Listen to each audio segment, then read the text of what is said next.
Hey there! Want to send an email using your iPhone's mail app? Or maybe you're running into some hiccups while trying to send that email. No worries, this guide is here to help you through the straightforward steps to get your email sent quickly and easily with the built-in mail app. So let's jump right in. First, open the mail app on your iPhone. Then tap the Compose button located in the bottom right corner of the screen. Next, in the To field, enter the email address of the person you want to send the email to. After that, add a subject for your email to give it some context. Now write your message in the body of the email.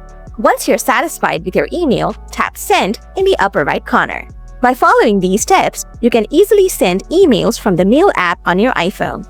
If you encounter any issues or need a bit more help, feel free to reach out anytime. Thanks for tuning in. Now you know how to send an email using the Mail app on your iPhone. If you found this video helpful, don't hesitate to share it or ask any questions. Happy emailing!